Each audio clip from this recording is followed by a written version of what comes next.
নমস্কার, আমার রান্নাঘরের সকল দর্শক বন্ধুদের জানাই আন্তরিক অভিনন্দন ও শুভেচ্ছা। আপনাদের কাছে আমার একান্ত অনুরোধ, আপনারা আমার ভিডিওটা দেখুন। যদি আপনাদের ভালো লেগে থাকে তাহলে অবশ্যই একটা লাইক দেবেন, শেয়ার করে অপরকে দেখার সুযোগ করে দেবেন, আর পাশে থাকা বেল আইকনটি প্রেস করবেন। তাহলে আমার নতুন ভিডিও আপলোড করার সাথে সাথে তার নোটিফিকেশন আপনারা পেয়ে যাবেন।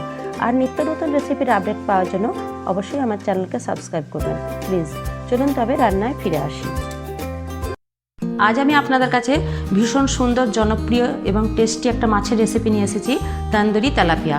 আর এই তন্দুরি তেলাপিয়া বানানোর জন্য আমি দেখুন দুটো তেলাপিয়া মাছ এইভাবে কেটে ধুয়ে পরিষ্কার করে নিয়েছি, আর ছুরি দিয়ে দেখুন দুদিকটা ভালো করে চিড়ে নিয়েছি, যাতে মাছের ভিতরে ম্যারিনেট করার সময় ভালোভাবে মশলাটা যেতে পারে।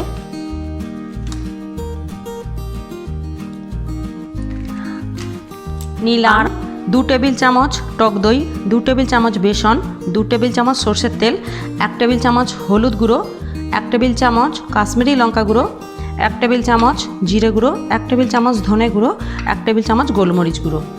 এছাড়া আমি নিয়েছি একটা পাতিলেবুর রস বের করে নিয়েছি, 1 টেবিল চামচ আমচুর মশলা নিয়েছি, বা আপনারা চাইলে চাট মশলাও নিতে পারেন। এখানে 1 টেবিল চামচ আদা রসুন বাটা নিয়েছি, আর এখানে 1 টেবিল চামচ কসুরি মেথি। এছাড়া লাগছে প্রয়োজন মতো নুন। প্রথমে আমি একটা বড় বোলের মধ্যে বেসনটা দিয়ে দিলাম টক দই, জিরে গুঁড়ো, ধনে গুঁড়ো, লাল লঙ্কার গুঁড়ো, হলুদ গুঁড়ো, গোলমরিচ গুঁড়ো,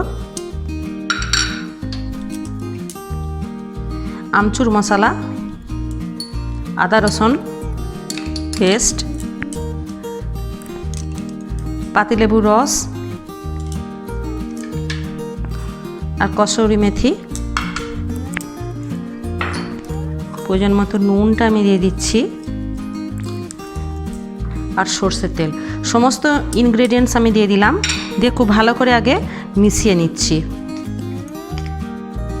মশলাটা খুব ভালো করে মাখানো হয়ে গেছে।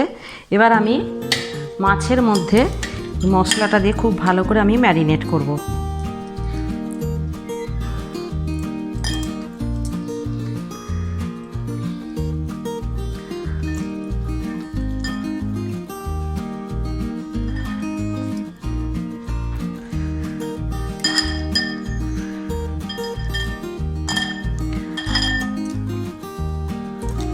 দুপিঠটা খুব সমানভাবে মশলার সাথে মাখিয়ে ম্যারিনেট করে নিচ্ছি।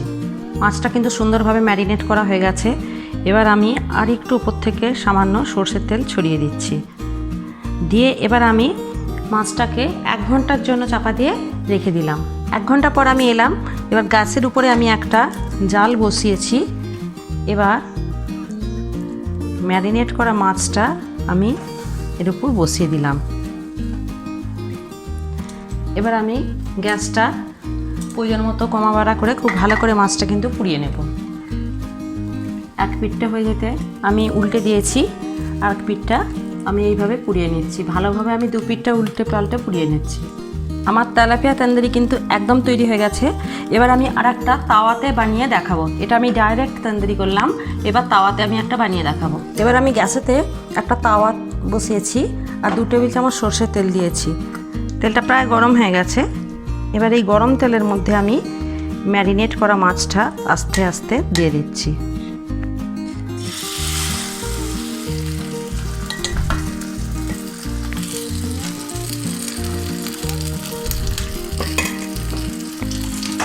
এবার আমি ঢাকনাটা ঢেকে দিলাম কিছুক্ষণের জন্য। কিছুক্ষণ পর আমি উল্টে দেব।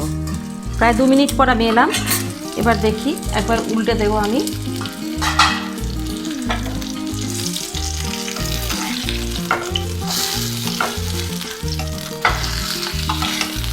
যাচ্ছে না, দেখুন কত সুন্দর ফ্রাই হচ্ছে। আবার আমি ঢাকনাটা ঢেকে দিলাম 2 মিনিটের জন্য। দেখুন আমার কিন্তু মাছ একদম তন্দুরি ফ্রাই হয়ে গেছে। এবার আমি একটা চারকোলকে ভালো করে পুড়িয়ে নেব। দেখুন এখানে আমি গ্যাসের উপর এক টুকরো চারকোলকে কীভাবে পুড়িয়ে নিচ্ছি খুব ভালো করে। এবার আমি এর মধ্যে তন্দুরি স্মেলটা আনার জন্য আমি একটা মাঝে বাটি বসিয়ে দিলাম, আর জ্বলন্ত কয়লাটা এর মধ্যে দিয়ে দিলাম, আর দিয়ে দিলাম একটু বাটার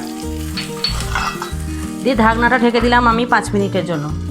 5 মিনিট পর আমি এলাম, একদম তৈরি হয়ে গেছে। এবার আমি গ্যাসটা বন্ধ করে দিলাম। একদম তৈরি হয়ে গেছে আমার রেসিপি তন্দুরি তেলাপিয়া। দুরকম প্রসেসে আমি দেখিয়ে দিলাম, আর আপনারা দেখলেন কত সহজে কত সুন্দরভাবে এই রেসিপি বানিয়ে নেওয়া যায়। আমি পেঁয়াজ, টমেটো, পাতিলেবু আর ধনেপাতা কুচি দিয়ে গার্নিশিং করেছি। আপনাদের যদি আমার এই রেসিপি ভালো লেগে থাকে তাহলে অবশ্যই আপনারা বাড়িতে বানাবেন। কেমন হলো লাইক বা কমেন্টসের মাধ্যমে আমাকে জানাবেন, শেয়ার করে অপরকে দেখার সুযোগ করে দেবেন। আর এরকমই অন্যান্য রেসিপি পাওয়ার জন্য আমার চ্যানেলকে কিন্তু অবশ্যই সাবস্ক্রাইব করবেন। আমি আসছি পরে আর অনেক এরকমই অন্যান্য রেসিপি নিয়ে, সাথে থাকুন। নমস্কার।